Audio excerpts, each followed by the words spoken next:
For joining us on the program, and a warm welcome. Algeria's Constitutional Council on Sunday cancelled elections planned for next month, acceding to demands from protesters who, since February, have upended the country's politics.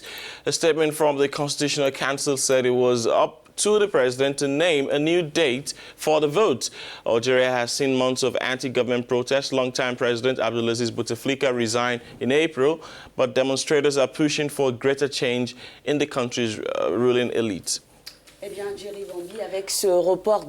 Jerry, with this report of only 2 applications filed, the Constitutional Council has extended the interim mandate of Abdelkader Ben Salah, which was expected to end by July 9th. This has sparked various reactions in the country. We take a closer look at this after this. Take a look. Algeria on Sunday cancelled a presidential election planned for July as a political impasse created by the resignation in April of longtime ruler Abdelaziz Bouteflika grew. In a statement, the country's Constitutional Council said it received no successful applications from candidates and that it was not possible to hold the election on July 4th. The council did not name a new date for the exercise, but asked interim President Abdelkader Ben Salah to organize the election at a later date, according to state television. The move will likely appease protesters who have demonstrated for weeks, calling for the election to be cancelled. They've also demanded an overhaul of Algeria's political system and a reform of government institutions to produce a free and fair election. It will also extend the rule of Ben Salah, who was meant to stay until a substantive president is elected. The protesters want him to resign. The head of Algeria's powerful military, General Gaid Salah, has repeatedly called for swift elections to help the country ward off a deeper political crisis. While he sided with protesters in calling for Bouteflika's departure, demonstrators have called for his own resignation, saying he's a remnant of the former leader's regime. Well,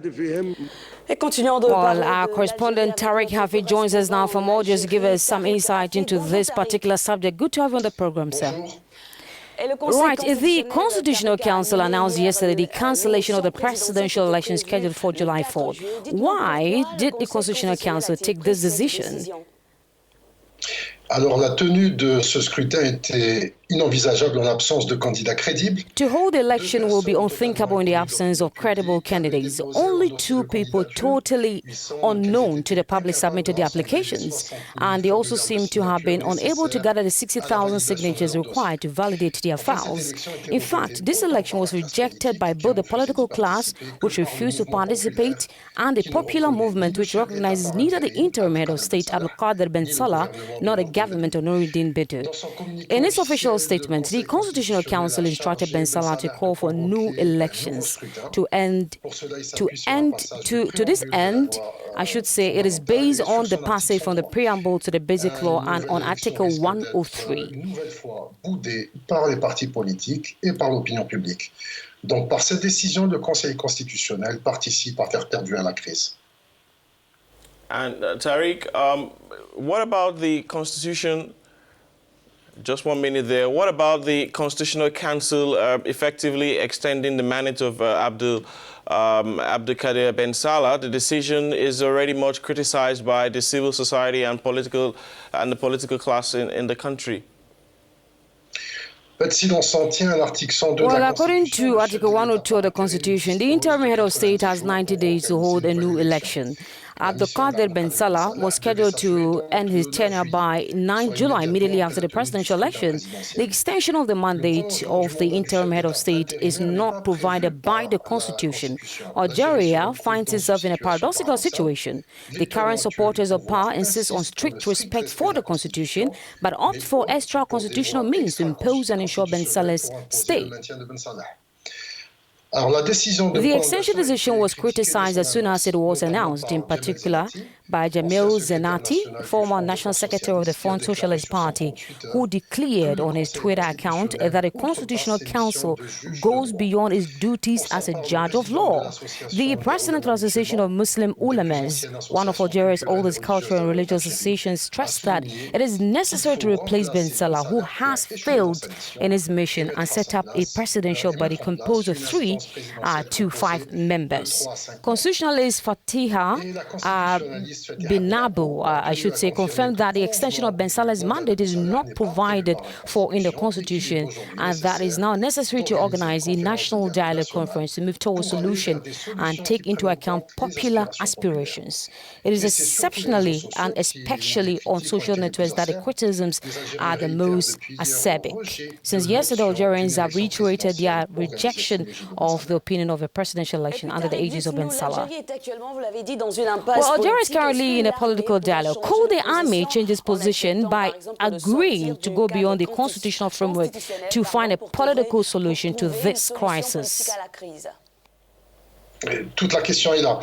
En fait, le général Ahmed Gaïd Saleh s'est imposé Algeria is currently near Algeria. Well, General Ahmed Gaïd Saleh has been truly consistent since the beginning of the popular movement, because he always calls for measures and a political action. The chief of staff has always rejected any solution outside the constitution and the election of a new president. Except that in his last speech on Tuesday, Gaïd Saleh acknowledged that the crisis requires the opening of, and I quote, a productive dialogue that will help to bring our country out of this relatively complex phase it is going through. It must be said that this is the first time that a first Algerian army official has referred to the notion of dialogue. But in the same speech, he refused the idea of moving towards a phase of political transition, which in his opinion could have uncertain consequences. The chief of staff has not yet reacted to the announcement of the cancellation of the July 4th election by the Constitutional Council. He may react today or tomorrow, in which it will have to wait until next week as Algeria prepares to celebrate Eid, a religious holiday that marks the end of the sacred month of Ramadan. One thing is certain: the pressure exerted by the popular movement, which is now in its 16th week of peaceful protests, has made it possible to advance democratic demands. Qui ouvrirait la voie à une solution politique à la crise. Eh bien, merci Tariq pour toutes ces Thank you very much, Tariq Hafid, for the insight you have given us on this. Nous étions en direct depuis so that was Tariq Hafid, our correspondent there in Algiers, giving us some insight into the issues. Thanks, Tariq Hafid, for speaking with us there. If you are just joining us, you're watching The Morning Call, where we're bringing you the latest stories from across the continent and elsewhere. Up next, we have more stories from across Africa in the African Journal.